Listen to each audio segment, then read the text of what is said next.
Alright folks, we're making sure the camera lens is clean, and today we're going to be doing a training on how to safely ride on the freeways. And today's motorcycle of choice is the very fast Yamaha R1, and this is a fuel injected model, so it's a lot of fun to ride. And what we're going to do is power it on. A lot of folks, if you've never ridden a super sport bike, you're going to find that it's not as, scary as a lot of guys will make it, where they're like, oh, you're going to get killed on a super sport bike. In fact, let's put the visor down. I feel a lot safer on the freeway on a leader bike than I do like on a, well, I don't want to say any other motorcycles. People get ticked off if they have those motorcycles. So let's begin. We're going to do some freeway riding. I'll give you some tips.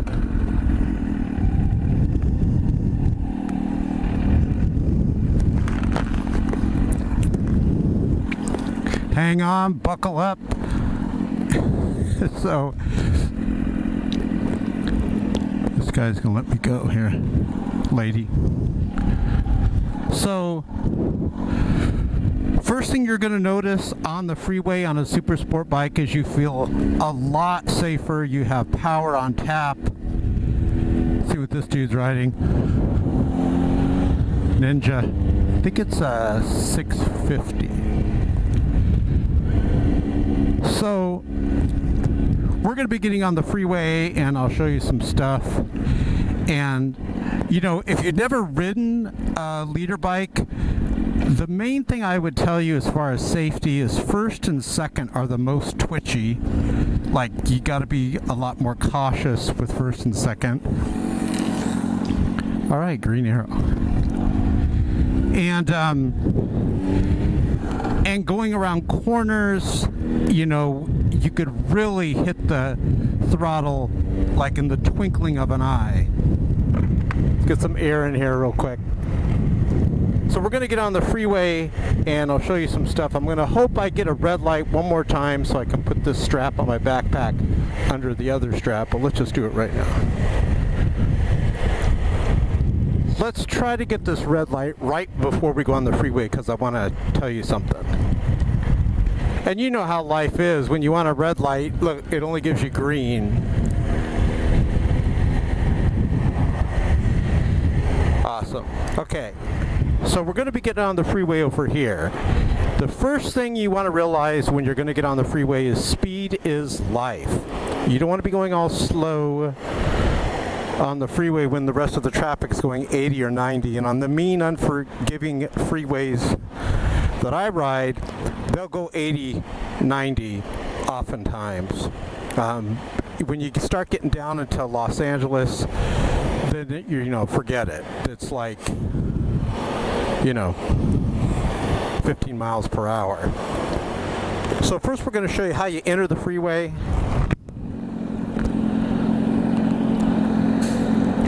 And I'm going to talk about how you want to ride with the protective bubble around yourself.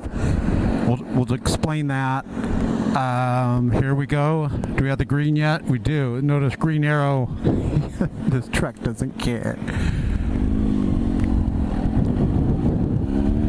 Alright, so one of the cool things, let's go through the gears. Second, I'm going to show you, I can get to like 50, 60 in second. Look. We're at 60 already in second. This is what's awesome about a leader bike. Let's keep going up the gears.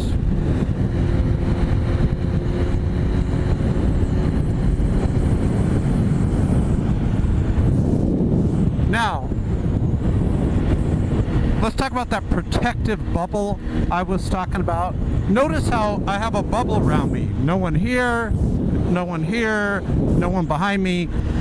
This increases your odds of survival by having this protected bubble around you. We're just going to digress a bit. I'm going to go up to 6th gear. I want to show you something. Notice, let's get to the pace of traffic. Let's go where traffic's at. So notice traffic is going around 65 right here. The tach is way down. Look at that, at 4,000. This makes the Yamaha R1 a awesome freeway bike. But I want to show you something. In 6th gear, check this out. Let's get on it a bit. Notice how you have power on tap. I'm not really full throttling it or anything like that, but just effortless in 6th gear. Now, do you need a leader bike for the freeway? Of course not. Even like the Ninja 250, the Honda Rebel 250 will do freeway. However, like top speeds like 80 or 90, and you might be saying, well, you know, why would I need 80 or 90 top speed if the freeways are 65 miles per hour, for example? It's not just the top speed, it's how long it takes the darn thing to get up there. You really have to whip the motorcycle into gear when you have those lower cc motorcycles. Wonderful motorcycle is the Yamaha R3, which is the 300 version of, you know, sort of like this bike, and the Kawasaki Ninja 300. Both of those will do freeway riding. They will not be in the red line as you're, you know, riding. They'll even have a little extra bandwidth for passing, so forth and so on. But regardless of what motorcycle you get, notice protective bubble. Don't ride next to people and stay there next to people.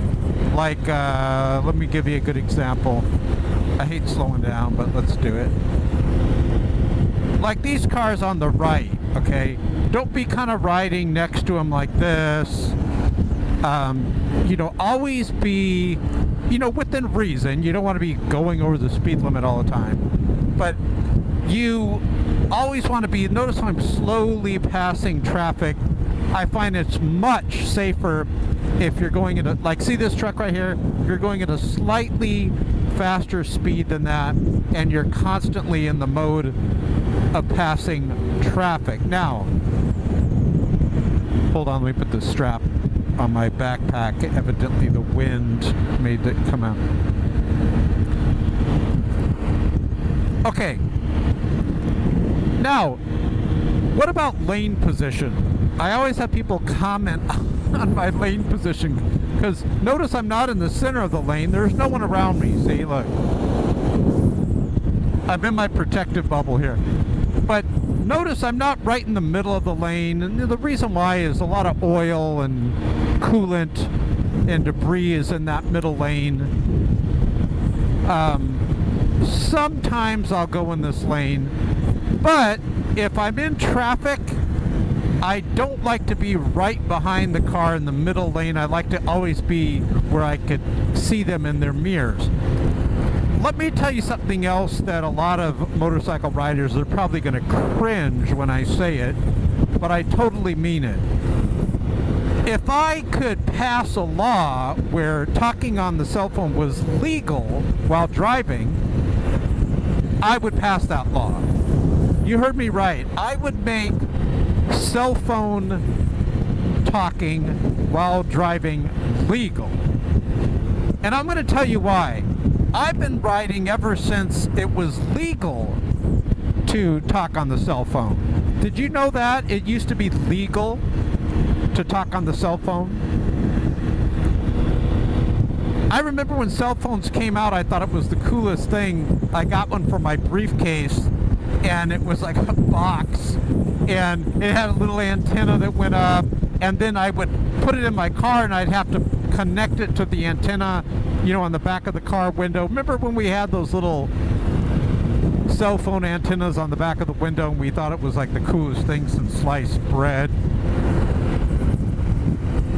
But then they passed a law because they were saying people were crashing while talking on the phone. They passed a law where you could not talk on the cell phone anymore. But I have been riding before the law was passed, and after the law was passed. And I'm going to tell you, before they passed the law, like this dude here, he would just be on the phone, not worrying if police were around him or anything, and he would concentrate on his driving more. He would be looking straight ahead while he was driving. But when they passed the law, did that stop people from talking on the phone? If it did, hey, okay, I'm all for that. Although I am very pro-freedom, so I probably wouldn't be for it. I believe people should have the right to talk on the phone while they're driving. However, never had any problem of people talking on the phone when it was legal. Once they banned it and the state of California started making mucho dollars off of finding people because they're on the phone, it got real dangerous. It is very dangerous now to be on your phone. Now, at first you might be thinking, aren't you contradicting yourself? No, because let me explain. People still talk on the phone. The law didn't stop anything. But now instead of talking like this, like with the phone to their head, what do? You know the answer. They hide the phone down below, and their eyes are looking down below instead of at you and I on our motorcycle or in our car. And they get so engrossed with texting or talking even on the speaker, but they're hiding it because they don't want to get the real expensive ticket. They're still talking. It's not, the law isn't helping anything, except maybe making a lot of money for the state of California. But it's more dangerous now. I can't tell you how many times I've almost got crashed into in the back of me because some guy's looking down at his cell phone. It would have been much safer. Hold on a second. This strap on my watch always comes up. It would be much safer if they just let the dude talk on his cell phone. I would totally repeal that law about talking on the cell phone. Not a good law. No bueno. Alright, let's change freeways here, and then we're going to end the video unless I see some motorcycle riders. We'll see if we can catch up to them. We're going to be cutting over to this freeway here, and I'm going to show you. This is where you got to be careful, because these guys, sometimes they miss their exit and they just realize it, these cagers, and then they cut over in front of you. But this is a real fun corner. Now, I remember taking this freeway here when I had a 250 and I'd have to be like full throttle.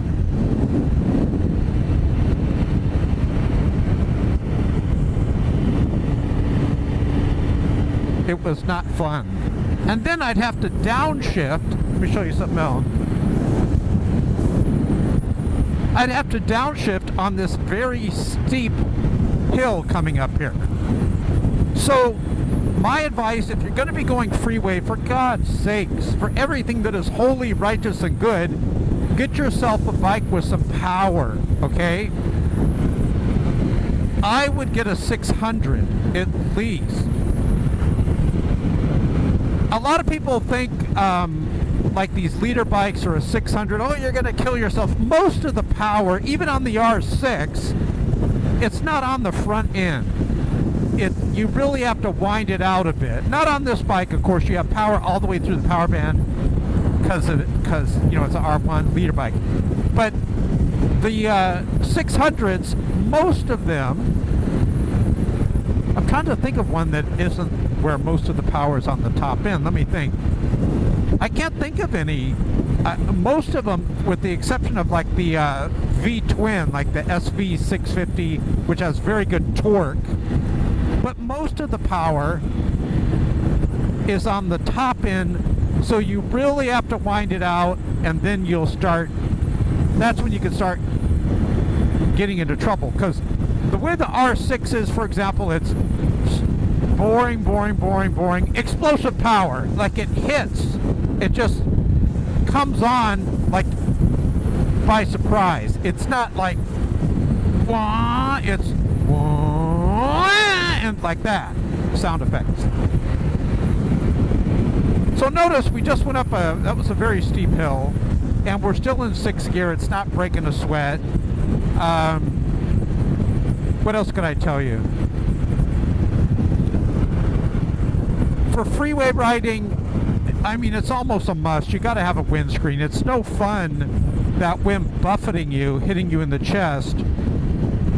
Like, it's really windy right now, but you can see some light residual wind right here by my arm in the mirror. But it's not like where it drives you crazy. It's not bad. All right, let's get in front of this car here, and then we'll end the video. So God bless you guys. I'm gonna put all, looks like we're not gonna be able to do it. I could do it, but I want to do it safely.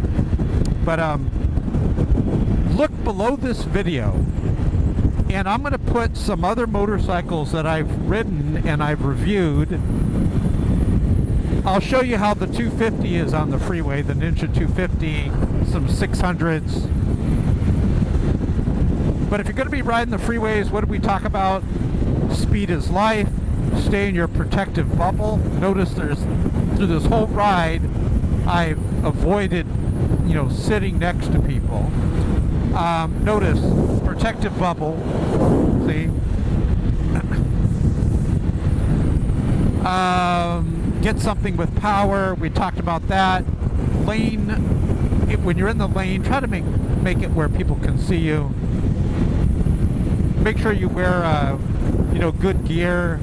I have a dot helmet on, just to show you something really cool. If you can see this, I have a drop-down visor. Let's see if I can do it like this. Hold on, everyone's slowing down. I have a drop-down visor built. We're gonna go around. This guy's braking.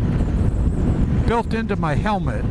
So I pull this lever and the visor basically goes up and down, which is great. If you can get a helmet that has a drop-down visor, and we're changing freeways, that's why I gotta stay in the slow lane. Well, maybe. Let's go in front. If you can get a helmet that has a drop-down visor, it's great, because when the sun comes out, you don't have to worry about putting another shield, a different smoke or mirrored shield on your helmet. You just flip a switch like it's a lever, you flip a lever, and the drop-down dark visor goes over your eyes. We'll take you one more on-ramp. We'll take a look for some motorcycles. Look at this dude. See what I mean about the last minute? I'm kind of doing the same thing. Alright, so sometimes, about 30% of the time or whatever, when I come down this on-ramp, I can see for like a real far distance, and I can see some other motorcycles, and we'll catch up to them and see what they're riding. But let's see. Sometimes we do, sometimes we don't.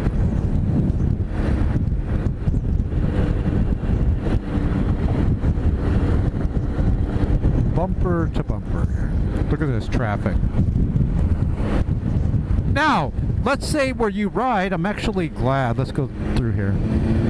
Let's say where you ride, it looks like this all the time. See, it doesn't always look like this when I ride. You know what? Then a Ninja 250 or, Kawasaki 300 is excellent.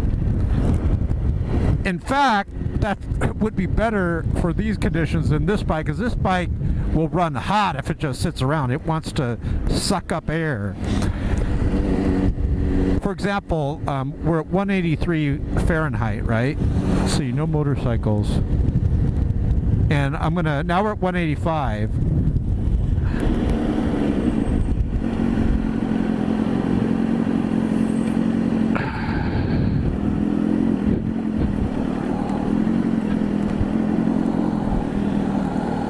But lane splitting, just to lane split, it's worth it to have a motorcycle in California. See how I'm getting all the way over? I mean, good luck doing that on Let's get back over here. This truck's flying. Trucks. Another thing too in California, you can go in the carpool lane. A lot of people call this the HOV lane, but I don't call it that because, well, the carpool lane and the HOV lane are very bad definitions because that's carpool lane or high occupancy vehicle lane, but obviously a motorcycle is not that. Now, do you know lane splitting in California? I keep saying I'm going to end the video, but there's so much stuff to show you. California is the only state in the entire United States where what I'm doing is legal. What I'm going to show you, lane splitting, we're going to cut down the middle here. This is one of the most dangerous things you can do on a motorcycle. It's not really life-threatening, but it's no, you see what I'm saying? That guy is just about to get over. Not his fault. Not his fault. Notice he's going to get over. I'm not going to get mad at the guy. It's more my fault than his.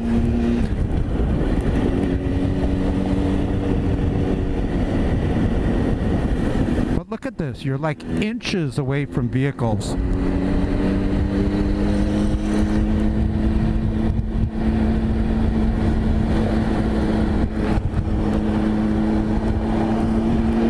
It's weird how in California they let you do this, because California is usually very strict with everything. You know, their gun laws are very, very strict here in California. They have like some of the strictest, most strict gun laws.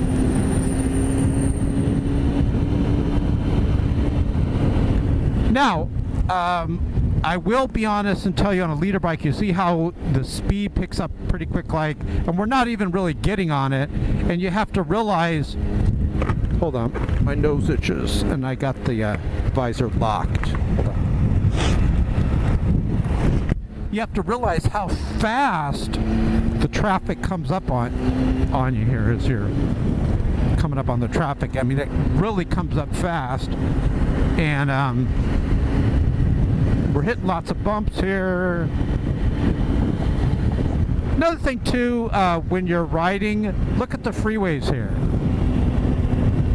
Try to always look for smooth patches. Right here, this one, it sort of keeps going and going, and then it cuts to the left, and then it gets bad again. Right?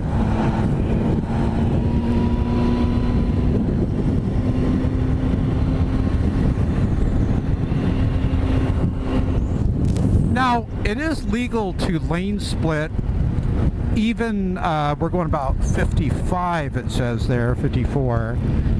It is legal to lane split even with traffic, but I don't really like, you know, with high-speed traffic, higher speed like this, I don't really like doing it, because they can go into your lane like that guy did when we weren't even going at high-speed traffic, but a higher speed traffic, a little bit more on the dangerous side. And I'm not worried that much about crashing and getting hurt because I have gear on and everything, and I'm not worried about a fatality. I'm just worried about wrecking the motorcycle. You see these guys with really nice motorcycles, and then they'll do wheelies, they'll do whatever, and they wreck the motorcycle. I'm like, why would you risk that? Traffic's going to pick up very fast here. We're going to get on it, I promise, one last time. But notice, protective bubble. Not when I'm lane splitting, but you could hear the motor getting faster. We're in 6th gear. Look at the temperature, 196. Remember, we were down at like 185, but the going slow really causes it to heat up. You would think it's the other way around, right? Like, the more strain you put on the motor, the faster you're going, the more that it would heat up, but it's all about airflow.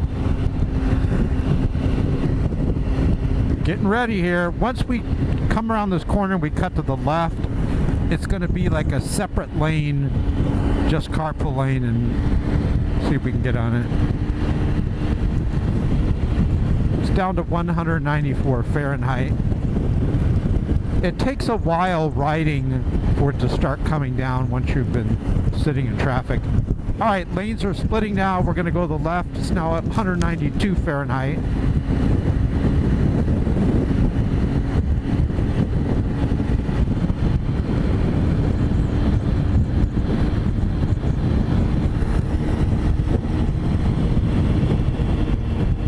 Doesn't look like this traffic's going to open up. We're going to see in about 10 seconds we're going to come around the bend. It's going to open up, and that's when I'm going to make my escape and try to get on the freeway.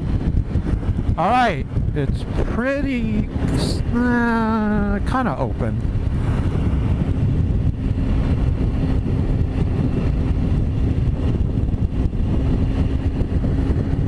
Let's see if we can bring that temperature down, shall we? 192. Here goes. Oh, another thing too, very important. I'm glad I kept filming.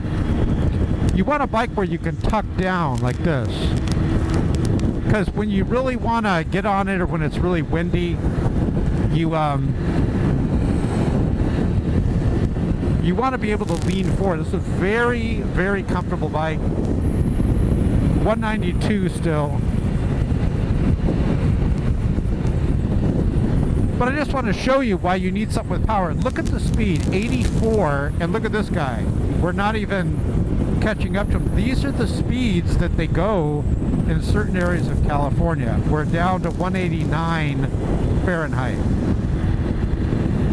So you see that truck right there pulling that trailer? So let's say you want to get in front of that truck right here, right? The flatbed. Watch. You're able to do it a lot easier with the leader bike without having to break a sweat. Cut over here. It's awesome. So thanks for watching, guys. Remember, stay in your protective bubble. Get something with some power. Get a windscreen. Make sure your bike has a windscreen where you can kind of, tuck down. Get some good protective gear. These gloves are awesome. Tai Chi. Look for them on eBay. They're great. They're leather. They have the, protective knuckles. It's awesome. And remember, 4 wheels, as you see all these people on 4 wheels, may move the body, but 2 wheels moves the soul. Have a great week.